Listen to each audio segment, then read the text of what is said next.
Hello and welcome to Crucible of Words for more dedicated Legacy action. For today's midweek meta deck, we are playing this Monoblue painter deck that oOMegaGenesis took to win a Legacy challenge.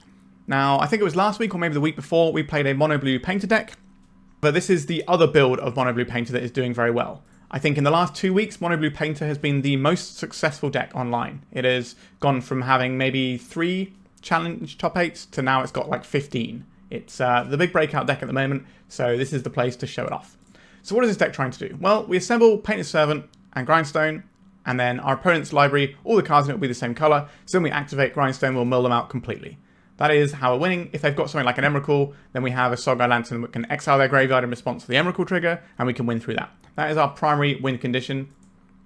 But we also have Urza Saga, which can just beat down because we're going to have some pretty large constructs, because our deck is very artifact based.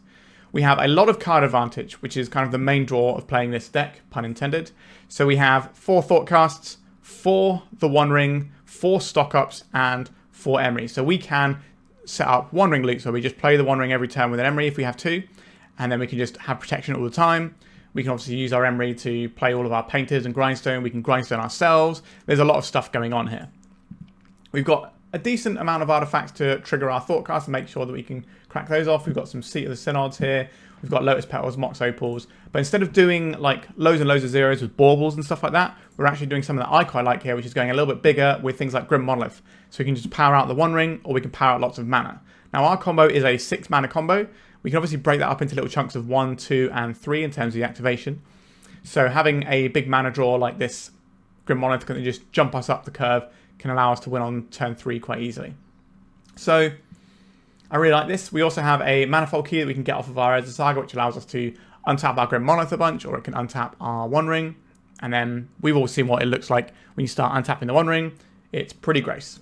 We've got a few other things we can find here. We've got Lavaspur Boots and a Shadowspear for our Urza Saga beatdown plan. Also, the Lavaspur Boots is really good with Emry, so we can play it and it will immediately have haste. We have a 1-of Paradox Engine. If you haven't seen this card in action, boy howdy, it's pretty busted. So whenever we play a spell, we get to untap all non-land permanents. So we untap all of our mana, we untap the One Ring, and then we just draw more cards, play more spells, and then we just draw our deck and win the game. So we're definitely leveraging a lot of stuff that you would see in decks like the Carnforge deck, except we put in a blue shell with a different win condition. We have a 1-of Transmute Artifact, which we can use to find whatever we need at any given time. This is just like an extra copy of all of the good things we want, right? Whether it's One Ring or the Painter or the Grindstone, it just helps us out whilst adding blue cards for our Force of Will, because, yeah, why can't we be a combo deck with Force of Will? We've got ourselves some Synod and Stupor that help with blue count, as well as interacting with permanents that might be jamming us up. We've got an Otawara. We even have a Minamo here. So this is blue, tap, untap, target legendary permanent. So this can untap the Emry, or it can untap the One Ring. Either of those things is pretty gross. We've also got the Ancient Tombs, but no cities here, so we're trying to power stuff out. And yeah, that's the main deck. Looks pretty good to me. I think this build is likely to be the better of the 2 painter builds at the moment. I think this is just taking a very, very powerful shell of like the One Ring Monolith type stuff and just throwing in a bunch of blue cards and stuff. And it looks really good to me. Sideboard-wise, we've got some really interesting ones in here, so let's get to it. We've got Saga Lantern and Faerie Macabre for our graveyard hate. We've got Pithing Needle, which you can find off a Saga, so having 1 is kind of like having 4 or 5. Got a little bit of removal in Dismember and the Repeal, which can take out any annoying permanents for a turn. We have Unable to Scream, which can shut down a scary creature. We have Consign to Memory for Eldrazi and things like that. Blue Elemental Blast for all these red decks that are going to be trying to play Moons to stop our Urza Saga from doing its thing. A couple of Force of Negations for the decks that go underneath us. And here's a spicy one. Cyberdrive Awakener, 6 mana, 4/4. Other artifact creatures you control have flying. When it enters until end of turn, each non-artifact creature you control becomes an artifact creature with base power and toughness 4/4. So this is something we're brought in with our Transmute Artifact to grab it, and this is just going to march to the machines, thus give us a bunch of power, and we can just turn it sideways and win the game. So it's just another win condition that we can have in the sideboard to bring in for certain matchups. I haven't quite worked out when we're going to want this necessarily, but I'm sure it will make sense when we get there. Alright, that's the deck that oOMegaGenesis took to win the challenge. It looks really good to me. This deck has been absolutely slaughtering people online, so I'm excited to give it a go. And I think this is going to be a stronger showing than the other blue painter deck we played a week or 2 ago. Alright, remember to like and subscribe, and let's get painting. This is our opener. We need to do a little bit of maths here. So we have 1 artifact, which is not a lot to get us going, but we could play the Painter on 2. That gives us 2 artifacts, 3, 4. This feels a bit slow for what this deck can actually do. So I'm going to mulligan something a little bit more powerful. Okay, Emry, Manifold Key. This all looks pretty good to me. I'll keep this. We're probably going to put back one of these Sink into Stupors. Let's see what we draw. We're probably going to be looking at doing Emry on turn 1. We might even be able to do it off the Saga here. We go 1, 2, 3. This is the blue mana. So yeah, we're probably playing Saga plus Emry on turn 1. Nether Goyf. So we're looking at a blue-black tempo deck. Do I want to play around days? We get to play around days anyway here, right, don't we? Let's put out the Saga. We drop the Manifold Key. We drop the Mox. Drop the Petal. And then we drop the Emry. Around a days using our Petal. Obviously the days will trade 1 for 1 with our Petal, but getting an Emry into play is well worth it. We're going to leave our graveyard up here because it's going to be some important stuff. Okay, we have a Painted Servant and a Grim Monolith over there. Not the sort of redraws that you can get from having baubles in your deck, but we have plenty of card advantage. So just having bits and pieces to go with it makes sense. Alright, so we have a Wasteland for our Saga. That's obviously a good shout for our opponent there. We're going to get Thoughtseize. They're going to take... Oh, they're going to Fatal Push us. Alright, that is a very good sequence from our opponent. They've now got 2-3 beaten down, and we kind of have nothing going on. But our deck is full of card advantage. We need to make a decision about what land we play next. Lavaspur Boots, does that change anything? Not really. So we can get our tap land out of the way. This is probably going to be a land rather than a spell. Because we're a little bit shy on blue mana because we'd have to pop the Petal if we want the blue mana. Alright, I think I'm going to play this tapped. And then we're going to deploy the Lavaspur Boots. Game 1, we can kind of just flood the board with artifacts. They're not going to have any meltdown style cards or null rod or whatever. Whereas if we're in game 2 or 3, then we probably hold the springs for things like the null rod. These decks tend to run 1, possibly 2 copies of null rod. I think 2 is pertinent given how much this blue painted deck is popping off at the moment. If they have a Surveil land and they're not making a play, they should fetch and do this before they deal damage, but we don't know what's in our opponent's hand. They might have a 2-drop they want to cast. Or they might want to reactively select what they're drawing with the Surveil land instead. Right, so we've drawn a big bag of nothing here. Do we play this out? Is there any reason to play this out? Do we want to keep our opponent guessing? 1, 2, 3, 4, 5. So we are holding up hardcast Force of Will mana. Do we want to bait that we have a Force of Will? Or do we want to just play this out and dodge something like a Thoughtseize? I think we're just going to play out to dodge a Thoughtseize. We need one of our many, many card advantage engines. If we draw the One Ring, we probably just win if it resolves. Our opponent's clock isn't huge. Okay, this would definitely impact us drawing the One Ring. I think we're going to draw the One Ring next turn. But we do get to draw the One Ring and untap it, and we don't get pinged by the Bowmasters, they just grow a bigger guy. So they're coming in for 4. So that's a pretty reasonable clock. Okay, they got another Bowmaster, so they're getting the extra point through. This makes the One Ring a very precarious thing to cast. A Grindstone. Let's get Grindstone down. 2, 3, 4, 5, 6. Okay, we need to draw Painted Servant, I guess. That works. If we draw Emry, 1 mana, 2 mana to equip it. Play the Painter here, and we're 1 shy. Yeah, so we have to draw Painter. We can't draw an Emry and give it haste. Tamiyo, that doesn't matter. It's just about what happens right now. An Otawara. We don't have anything we can realistically bounce here, so what I'm going to do is mill my opponent to see some more cards before we scoop. Let's have a little look, see if there's anything unusual going on there. No. I suspect they'd probably have a Kaito. But yeah, our deck just did not cooperate. We did not draw any of the many card advantage engines. But that's okay. So, what do I like in this matchup? An answer for Bowmasters might be quite useful. The Pithing Needle to stop the Kaito, or the Tamiyo, is probably somewhere we want to be as well. Is this a Cyberdrive Awakener game? Possibly. The Transmute Artifact only does stuff when you resolve it, so we know that it will resolve when we go and get the Cyberdrive Awakener. So I think I'm interested in having the Cyberdrive Awakener for this one. Repeal will buy us a decent chunk of time here, and Unable to Scream is removal. So these are the 5 cards I'm interested in. But removing stuff isn't always the easiest. Soulguide Lantern has text in this matchup, but it's not essential. So I think we can probably do away with this. It can keep their Murktide regions and stuff at bay, but that's not really how we're trying to win this game. We could board down on something like a Grindstone or a Painter, because we need A plus B for this to work, and we just kind of need to get our wheels spinning here and get everything working nicely. I think the Soulguide Lantern gets replaced by the Pithing Needle. That's a pretty easy swap. How useful are the Force of Wills here? We're using Force of Will to get through something like a One Ring, and that is probably going to be lights out. So I think we probably do want the defensive Force of Wills here. We definitely need the Sigurd Stupors, because our opponent can have some things we need to bounce out of the way, like the Null Rod.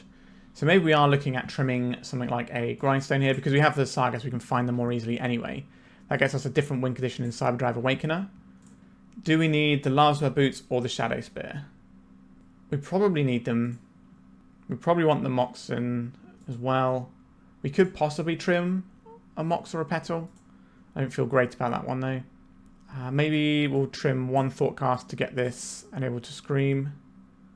Do we need the Paradox Engine? Like, it is pretty gross when we get to do those things, but it's quite an expensive thing.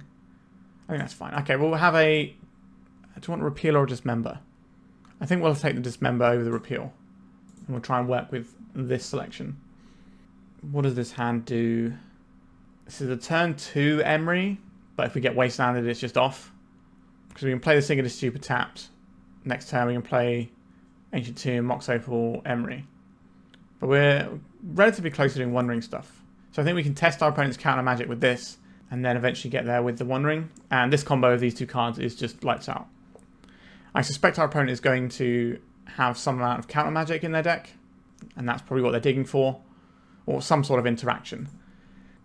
There is a decision as to whether or not we should play the Ancient Tomb or the Synod Stupor first. I think I will play the Synod Stupor, just save the life. Even though it does expose our blue source, I think it means that, you know, we've got some big colour spells to play anyway. We have a potential blue source if we can find some more artifacts. We do have less artifacts to trigger this than the previous build of Blue Painted that I played before. So let's just have a little Soporific Springs. I guess we could play out the Mox Opal, but I'll keep this in hand for now, because they either wasteland us or they Thoughtseize that. They can't do both. They're doing neither, that's good news.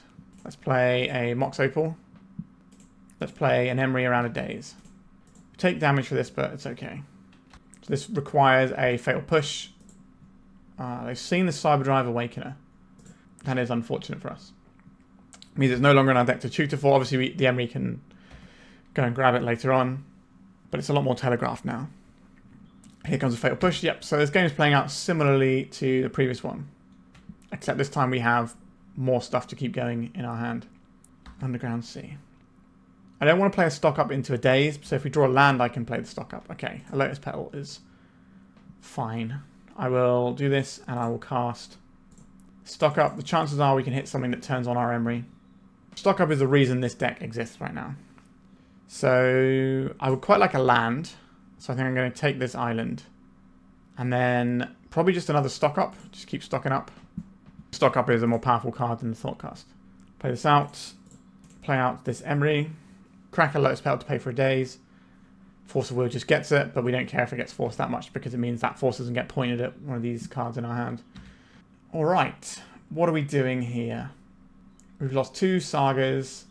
Okay, this is obviously bad news for our One Ring. But if we play the Paradox Engine first, then we can just win on the turn we play the One Ring and they can't ping us. So at the moment, we're probably looking at getting back something like a Painter here. We can name black with it to stop things like Snuff Out, which is a thing our opponent may have. It's unlikely, but it's possible. Alright, I would trade my Emry for a Bowmaster here. I'm assuming they have another Bowmaster, but if we can get them both off the board, that's fine. Yep, here comes... Oh no, something else. They're just going to Kaito. Sure. So that can just lock down our Emry. But we take the Orcish Bowmaster out, which is kind of a big deal. 3 cards in our opponent's hand. We made them pick up the token rather than the Bowmaster, by the way, we blocked as well. A Grim Monolith. Let's cast this Grim Monolith. Let's cast a Paradox Engine. This is a must counter spell for our opponent. There it is. And then we can do One Ring stuff. They pitched a Harbinger of the Seas. That's the thing they have to deal with our Sagas and whatnot. We're going to take a little bit of damage from the Kaito. They're going to Surveil and draw some extra cards. They're taking a while on this Surveil, which suggests to me that they have some situational cards. So it could be something like... I put 2 cards on top. Wow, okay. Got Tammy over there. Brainstorm. So they're going to flip their Tammy. We're very much in the we need to start doing One Ring nonsense stage of the game. Wasteland is very good. Taking our Ancient Tomb. Yep. We can still cast the One Ring. Fatal Push. Okay, so they've expended all of their resources. And now we get to One Ring. Get the One Ring going. Draw a card with the One Ring. A stock up. Okay. So we got back a Force of Will. Obviously, that is a problem for us. Another copy of the One Ring. Gets Grim Monolith down. We are currently dead to our own One Ring because this will hit us for 4. So we do need to play another copy of the One Ring, but we know our opponent has a Force of Will. The question is, do they have a blue card? If the answer is no, then maybe we get to keep going. Have a Force of Will, pitching on our Grim Monolith. Okay, so this costs us 2 mana now. We don't have 2 mana. We can play an Emry, which can block for a turn. They can just tap it down with the Kaito, but they have to see that line. You know, our opponent's just had the right interaction with us every turn, and it's just been difficult for us to get over the hump here. Alright, they did see the line of tapping, so we will concede the game, and that is the end of the first match. Let's go to round 2. This is an interesting hand that we have here. So we could go turn 1, sink into Stupor plus Soulguide Lantern just to cover us from reanimate attacks, and then we can play Saga Servant and then work our way towards the combo. I think this is okay. Let's get this Soulguide Lantern down, and I'll play out this Lotus Petal as well. So the only thing that we have that cares about us holding artifacts in hand really is the Paradox Engine, and we're not really close to doing that sort of thing. So might as well get this out of our hands so it doesn't get discarded. Obviously, if they discard us, they're almost certainly hitting the Painter Servant here. Ancient Tomb.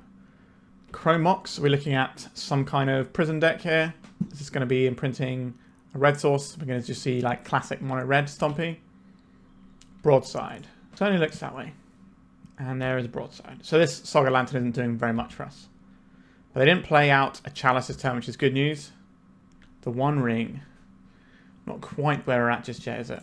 So if we play this Saga out, we can play out a Painter, but then it's going to be very easy for our opponent to broadside it down. We could play out just 2 Grindstones and then have a really big as a Saga construct next turn, potentially. The other option there is to redraw from the Saga Lantern. But I think if we can make a big creature, we can stick a Shadowspear on it, and that can do enough. Now, if they have a Blood Moon and they get to take out our Saga, that's obviously going to be bad news for us. And we're getting the Grindstones out underneath any sort of Chalice our opponent can have. We need a little bit more mana. If we draw an Oliphant, that's unusual. I'm going to say, if we draw a Soul Land, like if we draw like one of our Ancient Tombs, then we can just win the game next turn, which is something I'm certainly in favour of doing. Right, cracking us for 2. They might throw the Chrome Mox, depending on what their plan is. Just holding up mana. Okay, so now we have this as a Saga.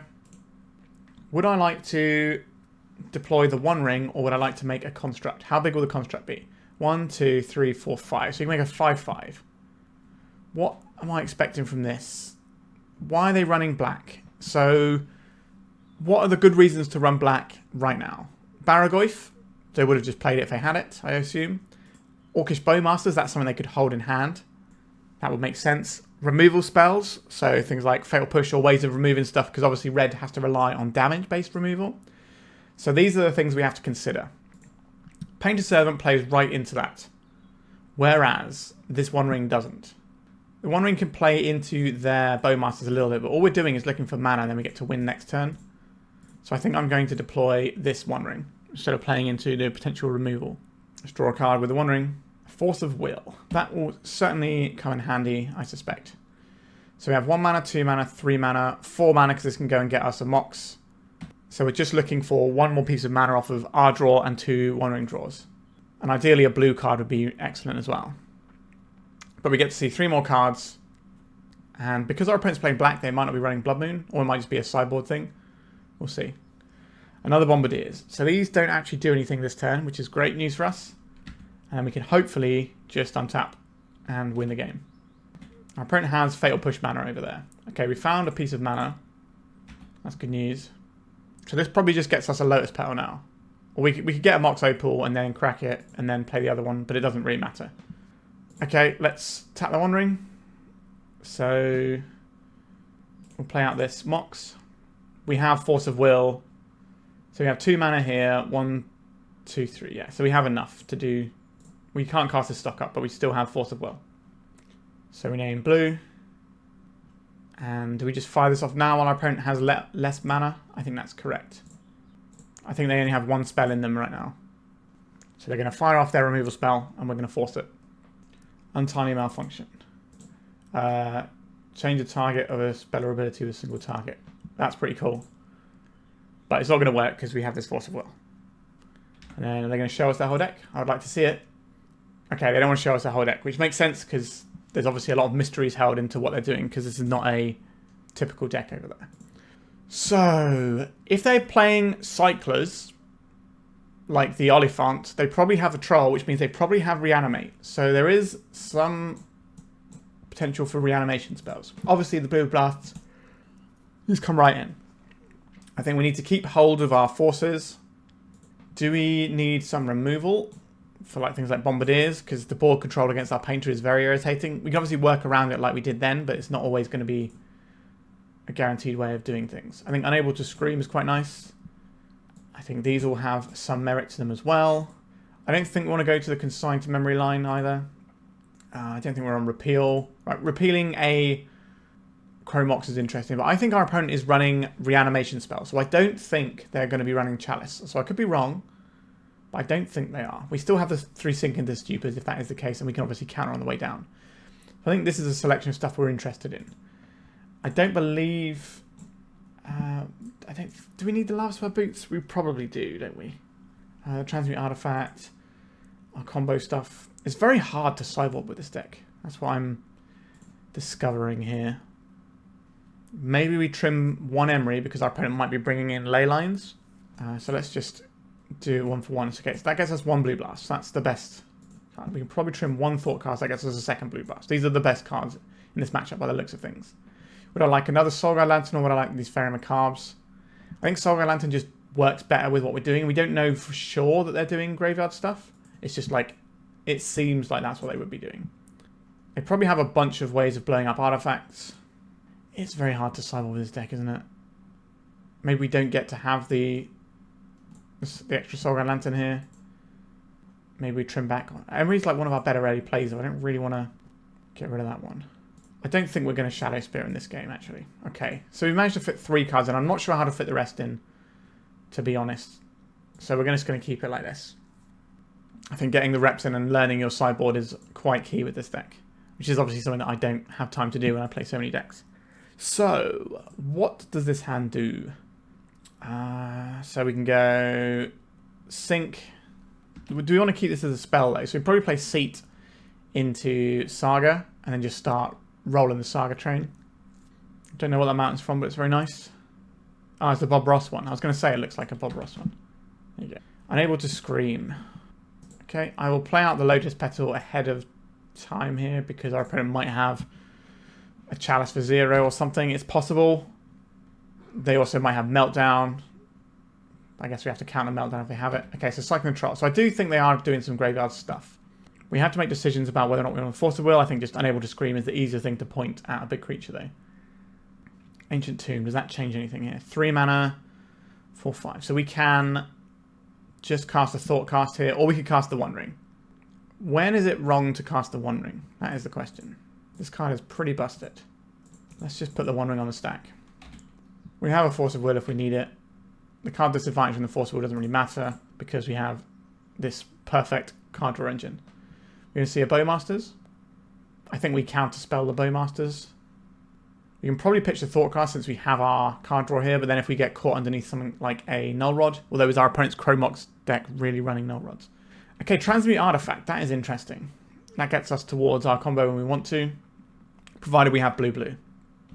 If our opponent is playing a Blood Moon, I guess they have these Cyclers, so they probably can play Blood Moon. But if they play a Blood Moon here, it does shut us down a little bit. But we can always just counter it if we decide that's what we need to do. I think we do need to counter this. What am I going to pitch? I think it is the Thoughtcast. We're just going to rely on this One Ring as our card advantage engine. Like, yes, we could draw even more cards. But the One Ring does enough. It's a very unreasonable Magic the Gathering card. Okay. Let's play this out. Grim Monolith. We cast a Paradox Engine. And then the next spell we cast basically wins us the game. So we need our opponent to not cast a Null Rod this turn. And then we just get to draw our deck. Okay, they're putting this in untapped. So they probably have a decent amount of plays they want to make here. Is this just another Blood Moon? That doesn't matter at this point. Like, I guess we do need to find something we can actually cast. But as soon as we cast one spell, it's game over. Yeah, so they can reanimate this guy. It doesn't matter. So we're probably going to draw our deck this turn, I would hope. Okay, yeah, so that works. So we can just cast this Grim Monolith. Always yield to Paradox Engine. And then our opponent is almost certainly dead here. So we make a load of mana every time. Cast a key. We can cast a Painter here. In blue, so our Force of Wills are better. We will deploy the Saga Lantern here. We don't really need more mana at this point. We'll exile their Blood Moon. Do we have any way that we can get this blue mana going? Have we got a Mox or anything? I wouldn't mind having the Mox available. Alright, these will do.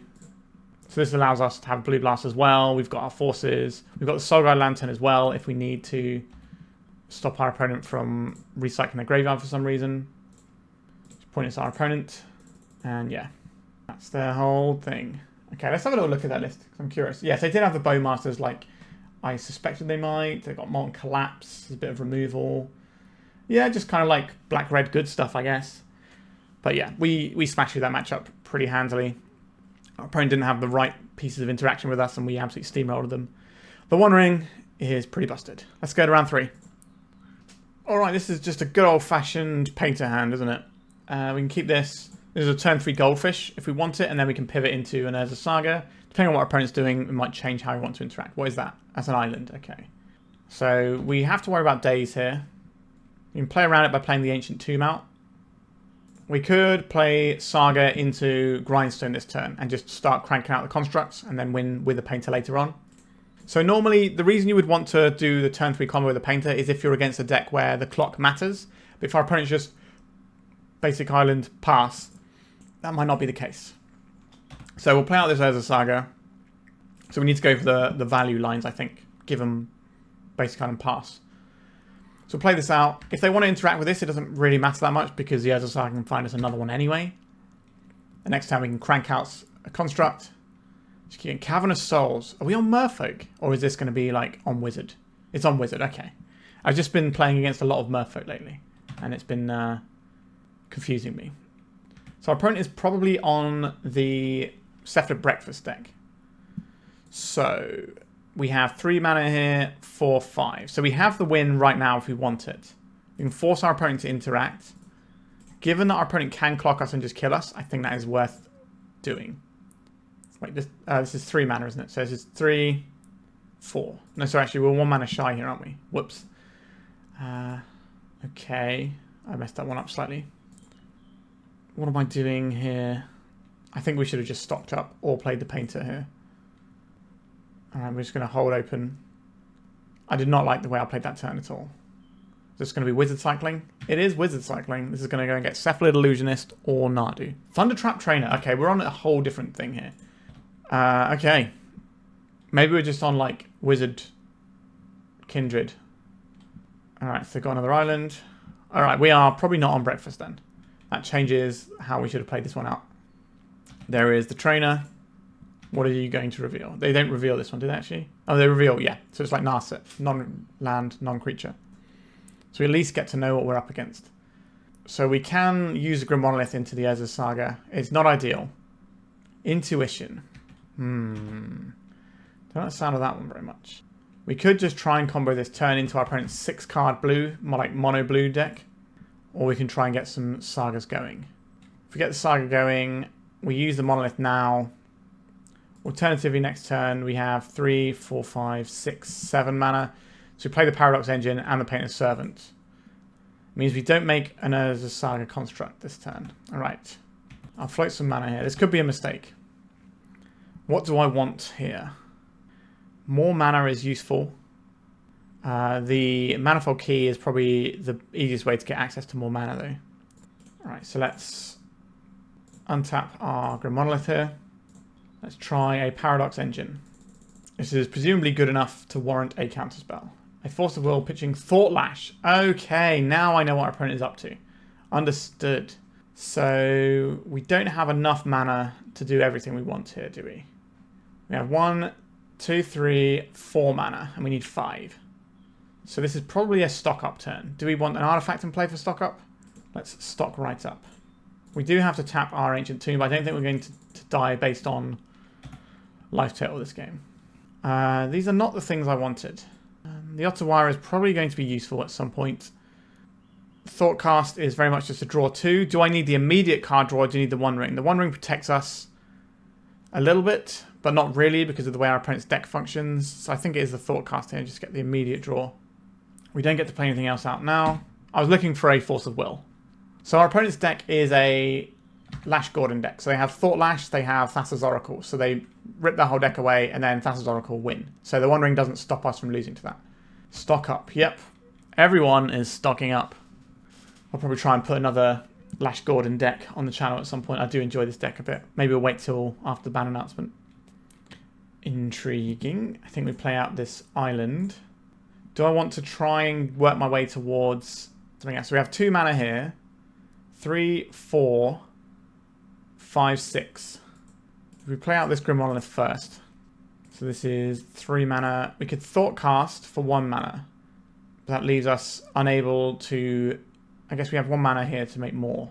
I'm just trying to work out if we need to... I guess I've only got colourless mana, right? So if we untap this Grim Monolith. So this mana covers our combo. So we can afford to Thoughtcast looking for Force of Will blue card. I guess we only need Force of Will, really. Okay, that's not the one we wanted. Okay, so let's deploy the Painted Servant here. While our opponent only has colourless mana. Do they have Dismember in their main deck is a question we need to ponder over here. Step through. Sure. Okay. I got 3 cards in hand, including the Intuition. So we know the Intuition can find them any card they want, because you just choose 3 of the same things. This is just a 3 mana instant speed demonic cheater. As long as they have 3 copies of the card in their deck. So I think they're pretty close to going here. The Otawara isn't actually the most useful thing here, but it can sometimes do some work. Because they're permanents. So they have their Thought Lash, then they play their Oracle. So if we bounce the Thought Lash in response, and they just exile their deck in response. So we never quite get to do it. The only thing that the Otawara helps with is if they play a Thought Lash and pass, because then we can bounce it. But then they can just remove all the cards in their library bar 1 if they have the Oracle already.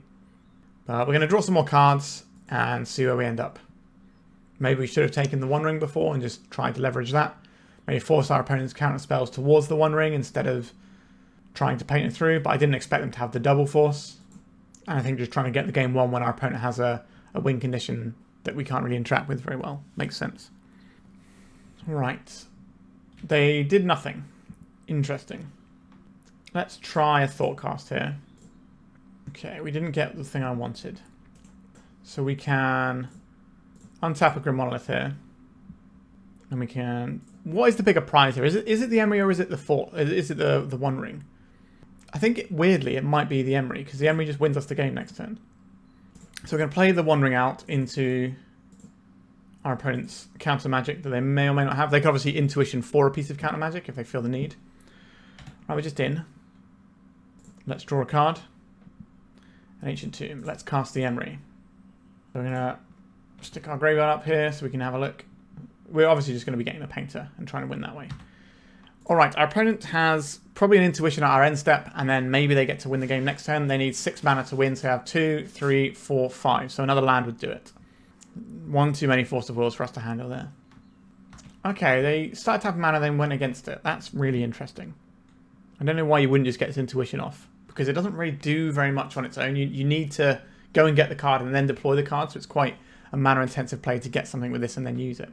And they had a window there where they didn't do anything. So maybe they're just keeping their options open because they want to be able to interact with what we're doing and they're taking a control role. But surely they have either an A or a B in their hand at this point. They've seen a quarter of their deck. So it could have just got the other one in 1. And they're obviously worried about something. Alright, we just win. Very strange. Okay, what are we doing here? I guess this is a Force of Negation matchup. I don't think this is a Saga Lantern matchup though. So we can take out one of those. That's nice. Consign to Memory can stop the trigger on a Thassa's Oracle, if that's how we're trying to play the game, which might be. So potentially these things. Pithing Needle on Thought Lash is interesting as well, but not the most interesting. I don't think we need Shadowspear here. We're not trying to recover our life total at any point here. We need to find 2 more cuts if we want these cards in. I don't think they're going to be going for like lots of graveyard hate against us. Paradox Engine is just another big thing that they have to counterspell, so I think it's worth keeping this in. This can also allow us to just win the game out of nowhere. Is it the Thoughtcast that we're trimming here? Maybe it is. And then I don't really want to trim the Emrys. I think they're good here. Maybe it's just the Grindstone. We could trim a Painter, I suppose, instead of a Grindstone, because the Grindstones help us with our Thoughtcast. Alright, let's try that. So earlier artifact drops seem to be slightly better, I think, for us than the Painter. We'll get there eventually when we do our thing. The best thing our deck does is the One Ring Shenanigans, really, because that card is pretty busted. Maybe it will get banned soon. Who knows? So this is just, we play as a Saga game. Honestly, I think that's fine. Our opponent hasn't shown a lot of ability to deal with creatures outside of the Thoughtlash. I wonder if they have Magus of the Moon as a wizard that they can tutor for with the Wizard Cycling card. Disruptor Flute. What are you going to name here? Grindstone. Okay. I'm going to deploy this Urza Saga. I'm also going to deploy this Lotus Petal in case we need this Consign to Memory for something. But we have a plan now. This is obviously going to be just an artifact for our Urza Saga for the most part. There is a basic island and a pass. So we're just going to Ancient Tomb it up, get some pressure going. And then we can work towards a One Ring in a couple of turns. We don't really need to do that. We can just sit behind our Force of Will and our Consign. An Intuition. Okay. This will pull out copies from their deck. Thassa's Oracle, sure. A Chrome Mox, sure. We're going to see a Thoughtlash here. I will pitch the stock up so we have the additional interaction. I bet they wish they waited on this Disruptor Flute. I don't think they needed to play Grindstone straight away either. They could play this on Grindstone straight away. Because they probably wanted to name Urza Saga looking at how this board state is. Right, we're going to make another friend here. Then we get the Lavaspur Boots. And just put the pedal to the metal here. This is a lot of damage. This is going to leave our opponent at dead to either of our constructs. So this is their turn to try and go off. Another Thoughtlash. Okay, so they're going to have to exile a lot of cards. What is our little plan now? I think it's probably One Ring Shenanigans. We've still got this Lotus Petal that can try and deal with the Thassa's Oracle. Another Lotus Petal. I'll play that out. Am I looking to Thoughtcast here? Maybe. Let's attack first. Force our opponent to exile a bunch of stuff from their deck. And then we can maybe get an idea of what's left in their deck, because they're going to have to get rid of loads. Right, there's one Force of Will. That's good to know about. We brought in another Disruptor Flute, a second Force of Will. This also lets us see more of their deck in case we don't win this turn. This game. Am I casting this Thoughtcast? I think I am. I don't think our opponent is playing Dazes, because they're trying to get up the mana to do the big spells. So I think we're just going to cast this Thoughtcast and see if we can find an additional piece of interaction. A Force of Negation. Our opponent has one card in hand. Alright, so our Consign to Memory is quite likely to resolve. The other option there is to hold up the mana so that we can replicate the Consign to Memory. So they put this trigger on the stack, and then in response they exile their library, and then we Consign to Memory this. And that should be the game. We're doing all of this before we get priority. Anything exciting over there? They have one card in hand. I don't know what the one card could be that stops us here. They haven't shown us any Pact of Negation type stuff. It's not really what our deck's about. They're going for the empty library. They didn't have to go for the empty library. Alright. I think our opponent is dead now. They have no cards in library, one card in hand. And that is the match, 2-0. Cruising along now, let's go to round 4. We're on the play. What does our hand do? Not much. I think we can do better than this. Grim Monolith, Painted Servant. Like, we need blue mana here. We got a bunch of blue cards and no blue mana. Do I want to keep this? If we draw blue mana, this hand absolutely slaps. Let's have a look. We've got 1, 2, 3, 4, 5, 6, 7... potentially 16 blue sources we can draw. 16. That's not many, is it? I think... oh, this is... I don't really want to go to 5 cards, though, because we kind of need a critical mass. Alright, I hate it, but I'm going to keep this. I think I'm going to get rid of the Thoughtcast. I'm going to stock up to just better. Not a big fan of the situation we're in. But if we just draw a blue source, then our hand is really good. And I think if we're like mulliganing and our opponent's mulliganing, I want to be the one with the Force of Will. Yep, so we're just going to play out this Grim Monolith. I think we're in... Our opponent mulliganed to 5, so our Force of Will being pitched isn't the worst. And we can still win the game with the tools we have. It's going to take a long time with these Painted Beats, but like a single Grindstone is obviously very good for us. Cavern of Souls. What particular creature type would you like to name here? Goblin. Okay, cool. I love goblins. A Lotus Petal. Okay, so we found one of our mana sources. This means I'm going to cast a stock up. Let's drink deeply from the well. And Urza Saga is obviously great. That does some stuff for us.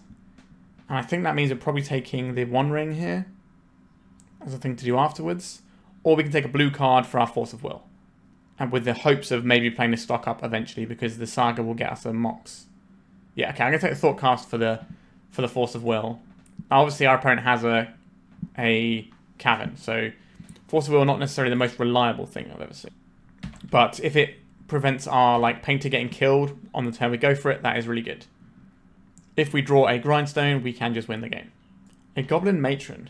Oof, pitching a lot of cards for this. 2 Spirit Guides into this. Yikes. So maybe our opponent's running a more explosive build. Okay, they're going for the Boggart Trawler. It's a land. Sure. So it feels like our opponent's running a more explosive one if they've got Summon Spirit Guys, trying to ramp up to Muxus earlier. Okay, we just win the game. That's fine. I will take the winning the game line. Paint a Servant, please. Name blue. Grindstone. Let's have a look at your deck, please, opponent. Oh, they're showing it to us. Let me have a look. Alright, so they have the Chrome Moxes. Are they mono red? Yes, they're mono red. Oh no, they've got a Sling Gang Lieutenant in there, but they're not playing like the guy that comes in and shoots stuff. House Squad Heavy, Goblin Rabble Master, Ringleader, Mux. Yes, they're playing like 4-drop Goblins. This deck looks sweet. There's also Trinisphere in here, which is important to note. So, Blue Elemental Blasts, you are my friends. Do I need to board in these Force of Negations to deal with Trinisphere? That's a possibility. Dismember's probably pretty good here as well. This is not going to be a Soulguide Lantern matchup. It may be a Shadowspear matchup though. Do we have enough time to do Paradox Engine stuff? It's quite expensive, but it does give us a way that we can just on the spot win when we're under a lot of pressure. We can just tutor for it and then it's game over. So maybe we're like trimming on some of the Painter combo. Just have a few removal spells in. Do I need to run something like a Pithing Needle for a Sling Gang Lieutenant? I don't think so. How scared of Trinisphere am I? Kinda scared. We also have Unable to Scream, which is a removal spell. Maybe we'll take an Unable to Scream and try that. So we've eased off of the combo a little bit here. We can see what tools our opponents bring in, and then we can rejigger it for game 3 if there is one.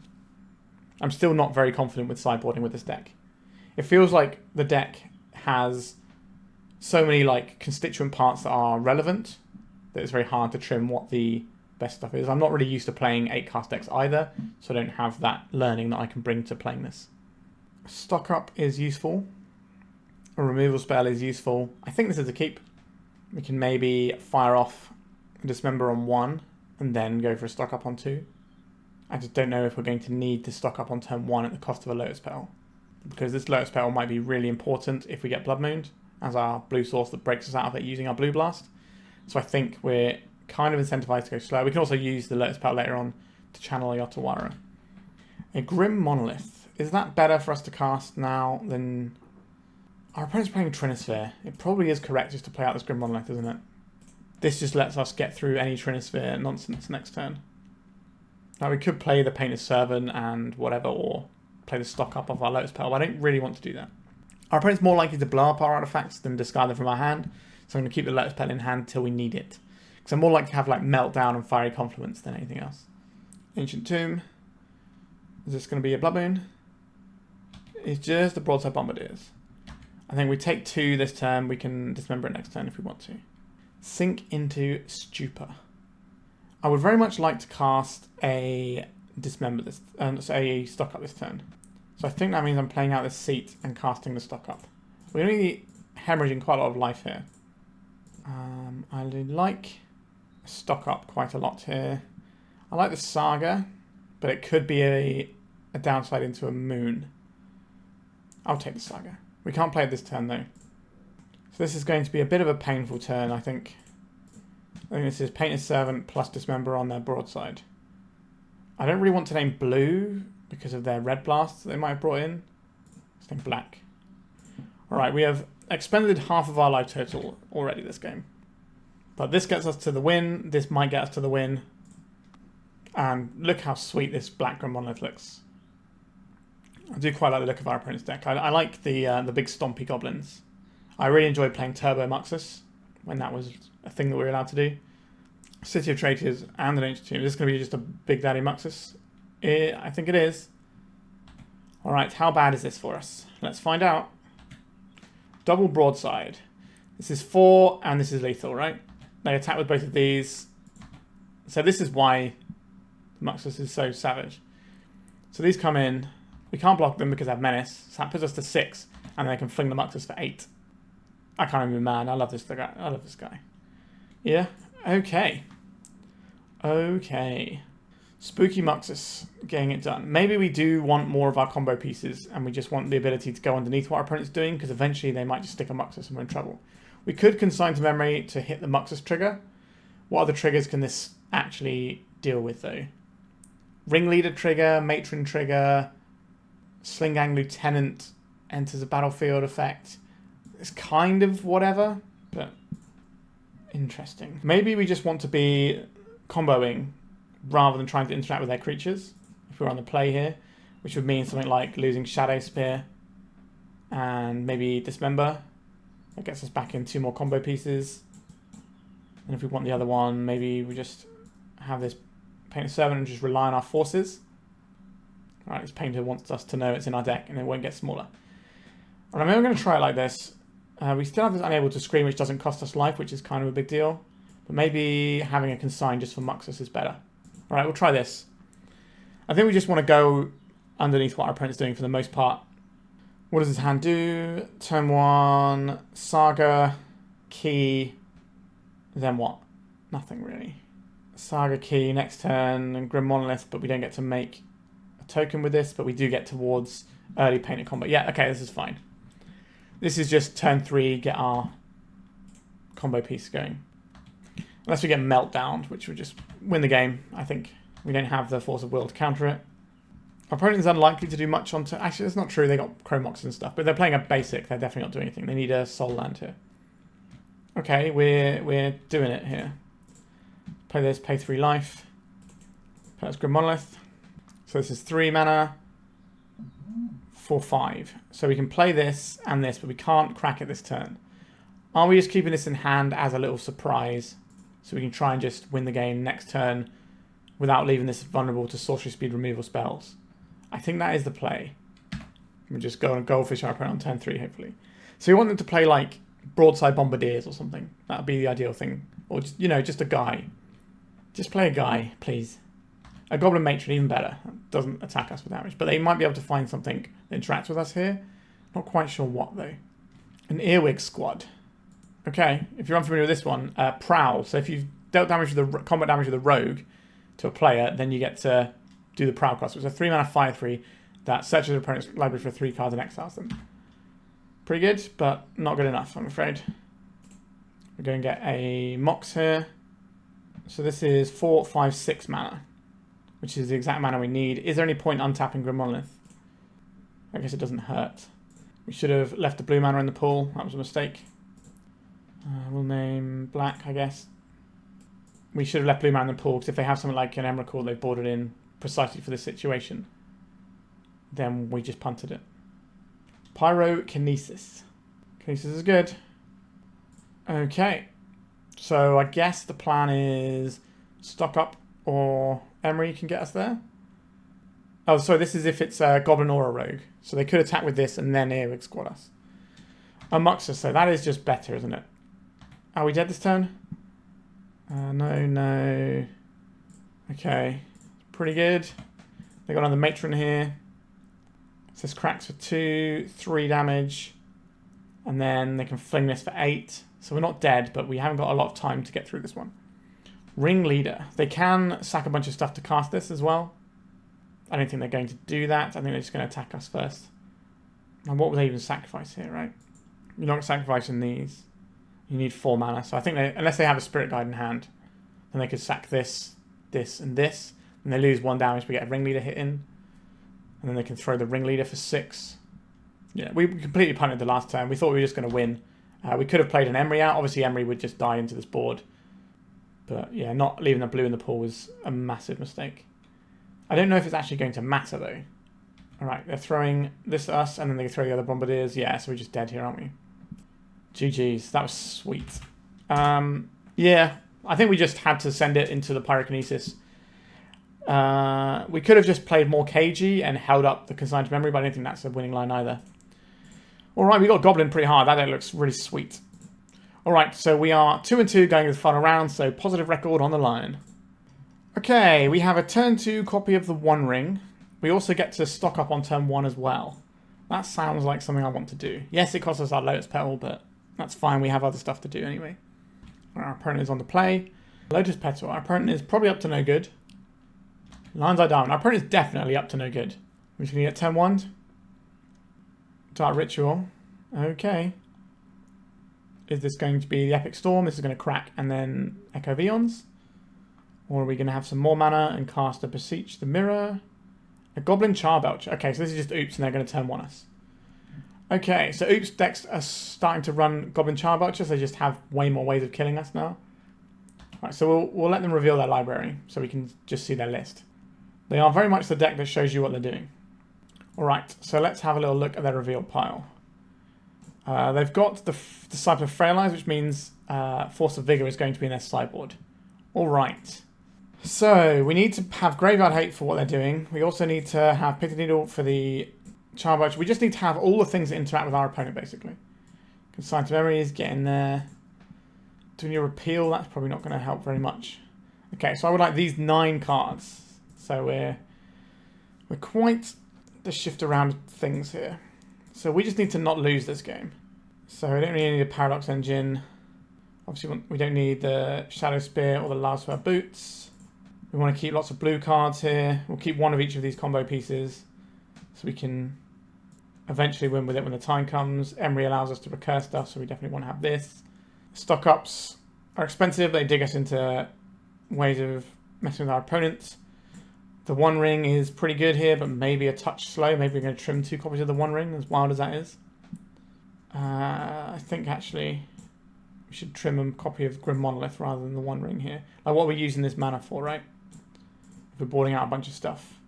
Do we need the Grim Monolith at all? Could we just have some more combo pieces? That's an interesting thought, isn't it? Maybe we'll have a second Grindstone in. Alright, but this matchup is not about us winning the game, it's about us not losing the game. Actually, no, we should have the second Painter in, not the second Grindstone. That makes more sense, because the Grindstone is easier to access because we play Urza Saga. Which is probably going to be our main win condition, is just Urza Saga and then stopping our opponent from winning the game. Consign to Memory counters Balustrade Spy, counters the trigger on Balustrade Spy, it counters the Charbelcher as well. Okay, so I will keep this. So it's turn 1, play seat, hold up seat. Turn 2, so play seat, hold up Consign. Turn 2, play Saga, deploy Needle on Charbelcher. Or maybe we have to put the Needle on Undercity Informer, because then the Consign to Memory has us covered for everything they have left. I guess we're just going to see when we get there. The Faerie Macabre only works if our opponent doesn't have spare mana on the turn they go off. Right, untapped. I'm not a fan of this. We're getting Thought Seized. They're Cabal Therapying us. They're going to name Force of Will. They name Force of Will. Okay. Well, I'm not a fan of seeing a Lotus Petal follow-up. They got more interaction. Or they got more ways of comboing here. A Dark Ritual. Okay, are we just dead? An Undercity Informer. Okay. Do they have the mana to pop it right now?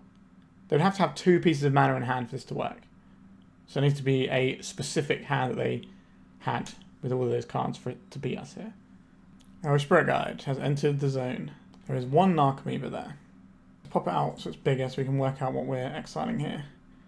How many Spirit Guides do they have? They've exiled 1, so that's 2, 3, 4, 5, 6, 7. Is that right? 1, 2, 3, 4, 5, 6, and 7. So they have a Spirit Guide in hand. And they have the Jack-o'-lantern. What is the play here? How many Poxwalkers are we looking at? 1 Poxwalker, 2 Poxwalker. I think it's just 2. If we get rid of the 2 Poxwalkers, what does that actually do for us? They can go over the top here with the Memory's Journey, can't they? I don't know if we have any line that beats this. Now, if we don't want to lose this turn, we hit both the Oracles. And they put them on top with... they got Reanimate. They can put Reanimate on top, potentially. Because they're going to get this Cabal Therapy back. So how many Cabal Therapies do they have? Maybe that's what we hit. There's 2 Cabal Therapies here. Problem is if we hit... No, if we hit the Cabal Therapies, we're okay, right? So there's just 2 Cabal Therapies. They can't take this card out of our hand. Okay, I think that's the correct line there. I don't know if we win the game now, but our opponent doesn't get to use those. They can bring back some Poxwalkers and stuff. Actually, how many Dread Returns do they have? Should probably look that up as well. 1 Dread Return. Okay, yes, they can reanimate 1 Thassa's Oracle and we get to consign to Emry that trigger. So our opponent probably has to make a bunch of power. They don't have a Bridge from Below in there. So they're going to make some Poxwalkers. Then they're going to Memory's Journey some cards back in. Unless I've missed something here. Does Otawara make any sense to play out here? I don't believe it does. Okay, I think we play the Saga out here. I think we play out the Grindstone. So next turn, however many cards they put in their library with this Memory's Journey, we then grind them away and they lose to decking. A weirdly interesting game. Not what I was expecting. I was expecting just to get bodied or our opponent to not do anything. But in their upkeep, they use this mana through their Memory's Journey. Then we're going to put back some cards. This is going to make the Poxwalkers jump out. I wonder if they can't put enough stuff in for a Charbelcher line here. Because we're going to mill them. Grindstone just being a regular old-fashioned Grindstone. Weirdly going to be useful here. It does mean we can expect some Force of Vigors from our opponent in Game 3 if we do win this one. Our opponent's tanking for a long time in this decision. I think it's because there isn't a way that they can get out of this. If they put like Oracle and some other stuff in their deck, then they get killed by the Grindstone. If they just put some cards back to get some Poxwalkers down to beat, then they'll lose to the Grindstone. So we won't have enough time to leverage those cards. So I think we have just got this game. It's just going to take our opponent a minute to work it out, unless I've missed something. Alright, so Memory's Journey, targeting Dark Ritual, Dark Ritual, Dark Ritual. Why have they got 3 Dark Rituals there? I guess it doesn't matter. They're just putting 3 cards into the deck, but they should do cards of different colours. I guess they're going to draw 1 anyway, and we mill 2, so it doesn't matter. We know they've got Spirit Guide in hand, unless they've boarded one of them out and they have 1 other thing in hand.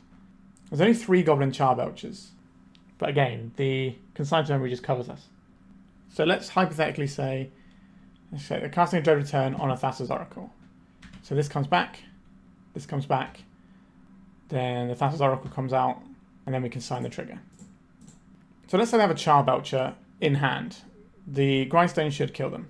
Maybe they're hoping we don't have a land. That's fair enough. That's a reasonable thing to try. I'm not going to show them the Otawara because I don't have to. Just grind them away. They could have put a Narcomoeba in there so they at least get it back, but again, it doesn't matter because they're going to die in their draw step here. Alright. Final game of the league. I like the tools we brought in. We need them. Let's just try that again, shall we? Just a good old-fashioned Grindstone for 2 for the win. Obviously, the game was very weird up until that point by normal Magic the Gathering standards. Okay, we have a very similar looking hand. I guess we keep this. Okay, mulligan to 5. Okay. These new Oops builds with the main deck Charbelchers look really good to me. It's just what you're supposed to do, really. They can beat through hate a lot of the time. You can't just graveyard hate your way through because they can belch you. There's a lot to like about them. Obviously, there's a lot to not like about them if you're playing against them. Opponent's mulligan to 5. They are on the play. We have turn 0 interaction. Hopefully they can't go on turn 1 though. And if they do go on turn 1, it's more likely that our Faerie Macabre will actually work. Because they're going to be on reduced amount of resources because they're on a multi 5. As long as they don't have that 1 extra mana kicking around and the Faerie Macabre works. Balustrade Spy. Alright. The graveyard is their line. Garden of Freyalise. Probably tapped. Oh no, they're paying the life. Interesting. Lotus Petal. 3 cards left in hand.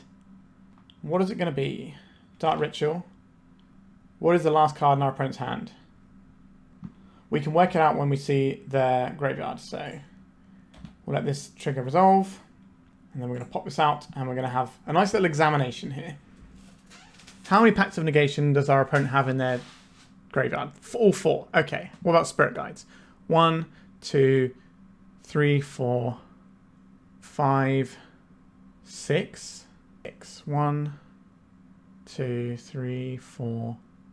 So if they have the Spirit Guide, that's pretty bad news for us. Double Jack-o'-lantern.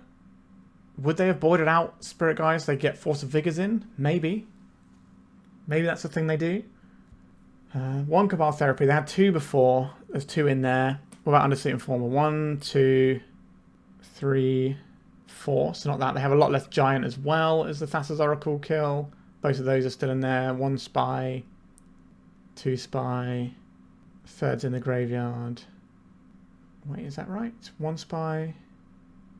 2... Maybe they have a Spy in the graveyard.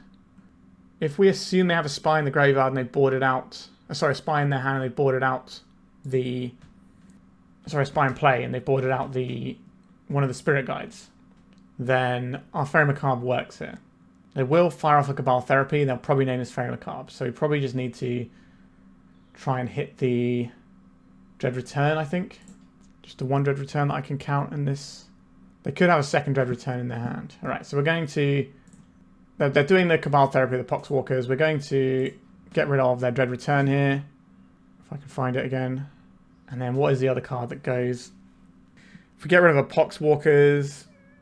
Like, if they do have a Mana Dork, then they're just going to win. But we can stop them being able to redraw next turn by taking the Memory's Journey. All right, I've made my decisions. Do you have the Dork? Do you have the guy in hand, or is it... So they might have gone down to 3 Spies, or they might have gone down to 6 Mana Dorks. I don't know how they've boarded here. I can't work it out. All right. So we got rid of their Dread Return line. And we got rid of their Shuffle Thassa's Oracle back in line. Did I miss a 2nd Dread Return? I did miss a 2nd Dread Return. Ugh, I hate the way it lays it out. Yeah, we should have just hit both Dread Returns. But I didn't see the 2nd one in there. Oh, we should have had that one. If only it laid it out alphabetically when you viewed it, or you could sort it alphabetically, that would be a lot more useful. But yeah, that was just me making a mistake there. I looked through it loads of times, just didn't see the Dread Return. Ugh, we should have had that one. Although, we still don't know what was in our opponent's hand, so maybe they did have the thing and they just didn't need to because we made a mistake. I didn't even look for the 2nd Dread Return. Ugh. Okay, we're going to chalk that one up as a 3-2 for the deck, a 2-3 for me. So how do I feel about this list? Well, some of the matchups today, like the last one, is just a really polarized deck. We're not really playing Magic the Gathering. That's kind of what Oops does. It sort of drags everyone down to this weird thing where you have like a turn to interact and you don't really get to play proper Magic the Gathering. So it's not really a great show of the deck. Obviously, Oops is a very popular deck right now and it's a very good deck. And having tools that work against it is really nice. How do I feel about this deck then? Stock up is great. I did feel that we were struggling for blue. I don't think Transmute Artifact is good in this deck necessarily, based on the very small sample size of games we had, because we don't really have the option to blue-blue that often with this. And if we've got enough mana to blue-blue, then have a bunch of other mana, then we're probably winning anyway, but then this is just a one-off to make sure that when you're doing your stuff, you do actually just go over the edge and win. So maybe this is fine. I need to play more games to see. We did the Paradox Engine thing. We beat down with Sagas in one of the games. And then I think we still actually won with the Grindstone on that one, as it turns out. But yeah, I think the Painted Servant Grindstone is very nice. This build felt a lot better with the Grim Monoliths. I think just having a lot more raw mana is nice. Honestly, I wouldn't even mind seeing an additional key in here. But the thing with the Grim Monolith is it's really good at helping us paint a combo, and it's really good at powering out the One Ring. It doesn't help that much with some of these other cards, because Emry is only 1 blue anyway. Thoughtcast is usually 1 blue, so I'm not going to cast that. Stock up, yes, it can help with the colourless part, but it doesn't help with the coloured part, which is kind of an important thing. I don't think you want to go like Relic of Sauron, which is something you sometimes see in these decks. I think deck is fine. I think one of the main things, though, is you need to understand how to sideboard with it, and to be honest, I don't understand how to sideboard perfectly into all of our matchups. So I think you would need to put in the time and effort to learn how to sideboard with this deck. and then get a little bit more percentage points that way. But it's clearly doing powerful things. Like the One Ring is really busted. I think you could lean more into this with more keys. Wouldn't be the worst thing to do because this card is just really unreasonable. Maybe it won't be illegal for much longer, but it is the most powerful thing that we're doing in this deck. But just having all of these like card draw stuff going on feels really good. And the blue count felt enough for the Force of Wills, and obviously Painted Servant can augment that. We lost to the blue-black tempo matchup, which I imagine has got to be horrible for us. I think Red Painter is really good into blue-black tempo, like really, really good. You've got these Pyroblasts for all their like tricksy permanents, and you've got this really nice sort of mid-rangey type thing going on. Whereas this deck, they can just line up their disruption the right way, like you saw, and it just takes us apart. So I don't like it particularly in that matchup. I'm not sure if you play more games if it pans out that way, but it does feel like I would rather be on the tempo side against this, because you can just take out key bits. But yeah, deck feels pretty solid. This is a deck you have to know about if you're playing Legacy right now. It's shot up to like the number 4 deck, I think, in the format now. I think it's only behind Blue-Black Reanimator, Blue-Black Tempo, and Eldrazi are the only decks that have more top 8s. And this has got all of those top 8s basically in the last 2-ish weeks. I think it might have had 2 or 3 before then. So it's got loads and loads of victories lately. Now, obviously, things like Null Rod are very good against this deck, so you can tech to beat this deck. So it's never going to be like the undisputed best thing in the format, because you can always tech to beat it in a lot of decks. But it is very strong, and Force of Will is a nice little checkbox to make sure you're not losing to the decks that go underneath it is really nice too. Alright, I hope you enjoyed this one. Congratulations to oOMegaGenesis for winning the Legacy Challenge, and I hope you enjoyed. Please remember to like and subscribe, and goodbye. If you'd like to support me in the channel, please check out my Patreon. It has a free guide to budget turbo depths, as well as 3 tiers of support. A low cost one that enters you into my monthly raffle for a free donation deck on the channel, a mid-tier subscription that gives you access to my detailed turbo depths guide that is updated every month, as well as regular articles, and lastly the higher tier gives you all of the above, as well as a monthly donation deck for my channel. If you're interested in supporting the channel this way, please check out the link in the description.